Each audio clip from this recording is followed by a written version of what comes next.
मी बनवत आहे कोंबडी वड्यांमधले वडे. त्याच्यासाठी मी भात आहे तो मिक्सरला लावून काढला. त्याच्यामध्ये कांदा पण होता, कांदा पण मिक्सरमधनं काढला आणि हळद टाकून ते आता मिश्रण गरम करत ठेवलं. सुकं पीठ आहे, सुकं पिठाचं मिश्रण आहे. त्याच्यामध्ये गहू, तांदूळ, ज्वारीचं पीठ आहे आणि चणा डाळचं पीठ आहे आणि थोडासा गरम मसाला आणि ओवा टाकलेला आहे. ते मिक्स करून थोडंसं मीठ टाकून ते मिश्रण असं तयार करून घेतले. तांदळाच्या भाताची जी प्युरी आहे ती आपण या पिठामध्ये, सुक्या पिठामध्ये टाकू आणि पीठ मळून घेऊ. आता आपण ही भाताची प्युरी आहे ना ती त्या पिठामध्ये टाकतोय आणि पीठ तयार करून घेते. बंद कर.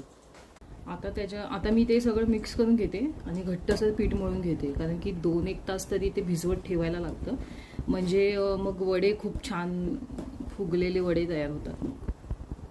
उडीद डाळीची प्युरी आहे, म्हणजे उडीद डाळ भिजत टाकलेली होती, ती मिक्सरमधनं वाटून काढली. आता ती पण त्या पिठामध्ये टाकू आपण.